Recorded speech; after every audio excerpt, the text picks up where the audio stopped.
નમસ્કાર, આપ જોઈ રહ્યા છો સ્પાર્ક ટુડે ન્યૂઝ. ભારત સરકારના સ્માઇલ પ્રોજેક્ટ અંતર્ગત દેશને ભિક્ષાવૃત્તિ મુક્ત બનાવવાના ઉદ્દેશ્યથી વડોદરામાં એક મહત્વપૂર્ણ સમીક્ષા બેઠક યોજાઈ. પસંદગી પામેલા શહેરોમાં પ્રથમ તબક્કામાં ગુજરાતના વડોદરા, પાવાગઢ, કેવડિયા અને સોમનાથ જેવા મહત્વના સ્થળોની પસંદગી કરવામાં આવ્યું છે. ભિક્ષાવૃત્તિમાં જોડાયેલા બાળકો, મહિલાઓ અને પુરુષોનું રેસ્ક્યુ કરી તેમને તબીબી સુવિધાઓ અને આરોગ્ય સંભાળ પૂરી પાડવામાં આવશે. પુનર્વસન અને કૌશલ્ય માટે તેમને રેસ્ક્યુ સુધી સીમિત ન રહેતા તેમનું યોગ્ય પુનર્વસન થાય, સ્કિલ ડેવલપમેન્ટ મળે અને રોજગારીની તકો ઊભી થાય તેવા પ્રયાસો કરવામાં આવશે. આ મિશન માટે મ્યુનિસિપલ કમિશનર, કલેક્ટર અને પોલીસ કમિશનર સહિતના અધિકારીઓ સંયુક્ત રીતે કામ કરશે, જેના માટે કેન્દ્ર સરકાર દ્વારા ફંડ ફાળવવામાં આવી રહ્યું છે.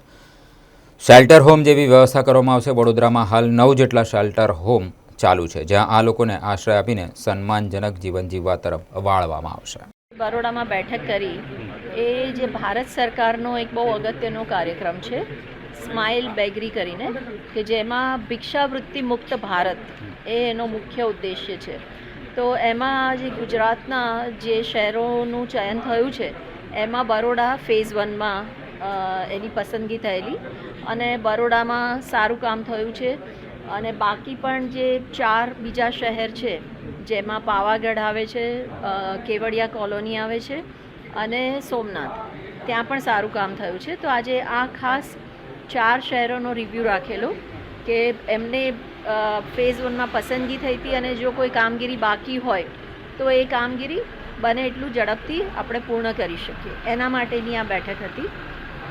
તો બહુ સારી ચર્ચા થઈ છે અને આ કામગીરી માટે ભિક્ષાવૃત્તિ ભારત અને ભિક્ષાવૃત્તિ મુક્ત બરોડા, પાવાગઢ, સોમનાથ, કેવડિયા, આના માટે જે સંબંધિત મ્યુનિસિપલ કમિશનર, કલેક્ટર સાથે પોલીસ કમિશનર, એમના જે પોલીસના બીજા અધિકારીઓ જે તે શહેરમાં છે એમની સાથે સાથે આ જે બાળકોને કે પરિવારને રેસ્ક્યુ કરવામાં આવે છે, મહિલા પુરુષોને ભિક્ષાવૃત્તિમાંથી, તો એમને સાથે આરોગ્યની સુવિધા પણ આપવી જરૂરી હોય છે અને એમને પછી સાતત્યપૂર્ણ રીતે એમનું રિહેબિલિટેશન થાય, એટલે એમનું સ્કિલિંગ અને એમને એમ્પ્લોયમેન્ટ પણ મળે.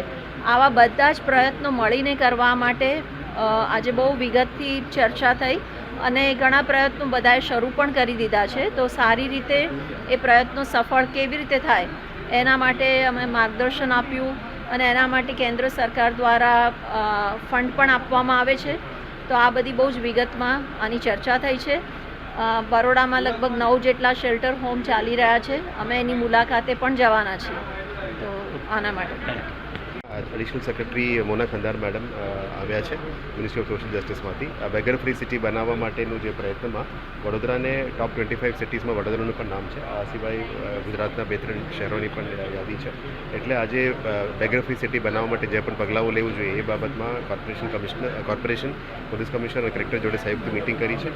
હવે ભિક્ષુગૃહ અને આપણે અર્બન શેલ્ટર હોમની વિઝિટ માટે મેડમ જવાના છે. પછી આનો આગળના કાર્યવાહી માટે આપણે શું કરવું જોઈએ એની માર્ગદર્શન અમને આપ્યું છે. એટલે અમે સાથે મળીને વડોદરા શહેરને ભિક્ષુ ફ્રી સિટી બનાવવા માટેનું અત્યારે તૈયારીઓ આપણી ચાલુ છે. Okay, thank you.